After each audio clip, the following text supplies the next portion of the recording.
ख्वाजा गरीब नवाज रदियल्लाहु ताला अन्हु వారు ఈ రోజు సజీవంగా ఉన్నారా లేదా?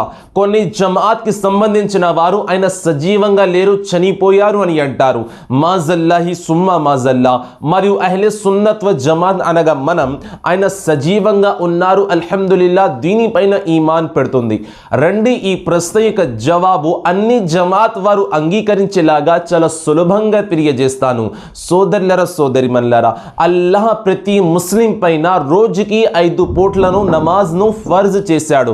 మహాప్రవక్త వారు తెలియజేస్తున్నారు, ఎవరైతే నమాజ్ని విడిచిపెడతారో ఆ మనిషికి నరక శిక్షలు ఉంటాయి. అనగా ఎవరైతే నమాజే అసర్ని విడిచిపెడతారో ఆ మనిషికి నమాజే జోహర్ నుండి నమాజే అసర్ వరకు నరక శిక్షలు ఉంటాయి. సోదరులారా, ఎవరైతే నమాజే మగ్రిబ్ని విడిచిపెడతారో ఆ మనిషికి నమాజే అసర్ నుండి నమాజే మగ్రిబ్ వరకు నరక శిక్షలు ఉంటాయి. సోదరులారా సోదర మహాశివులారా, మహాప్రవక్త వారు ఈ విధంగా కూడా తెలియజేశారు, చనిపోయిన తర్వాత మీతో 3 ప్రశ్నలు అడుగుతారు.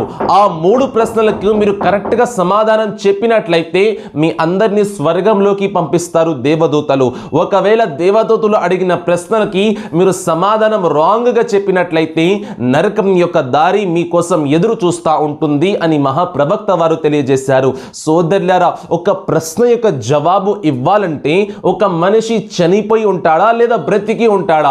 ప్రతి మనిషి అంటాడు ప్రశ్న యొక్క జవాబు ఇవ్వాలంటే ఆ మనిషి బ్రతికి ఉండాలి, అప్పుడు మాత్రమే కదా జవాబు ఇవ్వగలడు. సోదరులారా, మనం చనిపోయామని ఈ యొక్క ప్రపంచం మనల్ని పాతుకు పెడుతుంది, కానీ దేవదూతలు మనలతో ఏ విధంగా ప్రశ్న అడుగుతున్నారు? సోదరులారా, చాలా సింపుల్ మాట ఏమిటంటే, చనిపోయిన తర్వాత మన యొక్క ఆత్మ మాకు ఇవ్వబడుతుంది, చనిపోయిన తర్వాత అల్లాహ్ ఆ మనిషికి ప్రాణం పోస్తాడు, అనగా ఆ మనిషి మళ్ళీ బ్రతుకుతాడు, మళ్ళీ సమాధానం చెబుతాడు. అదే విధంగా ఆ మనిషి స్వర్గంలోకి వెళ్తే స్వర్గవాసుడు, నరకంలోకి వెళ్తే అతడి పైన నరక శిక్షలు ఉంటాయి. సోదరులారా సోదరి మల్లారా, ఒక సాధారణమైన మనిషి అనగా మనం చనిపోయిన తర్వాత మనకే అల్లా ప్రాణం ఇస్తుంటే ఈ రోజు ఔలియాలు బ్రతికి ఉండారా? వారి యొక్క మజార్లో ఖ్వాజా గరీబ్ నవాజ్ వారు బ్రతికి ఉండారా?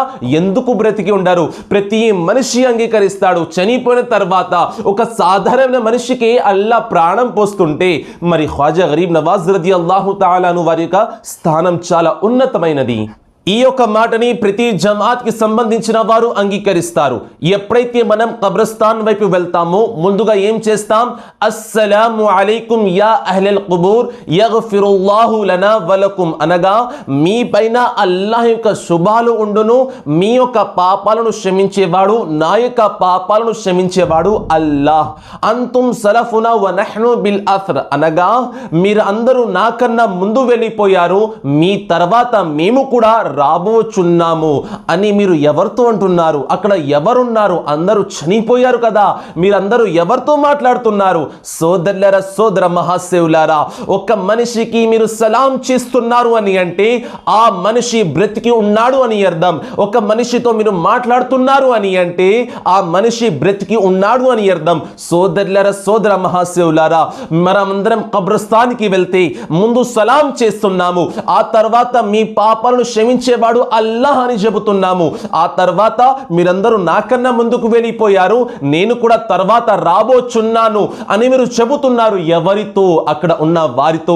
ఎందుకంటే వారందరూ సజీవంగా ఉన్నారు, అల్లాహ్ వాళ్ళకి ప్రాణం పోశాడు. అదే విధంగా మనం చూసినట్లయితే వారందరూ మీ యొక్క సలాం కూడా వింటారు, మీ అందరి జవాబు కూడా చెబుతారు.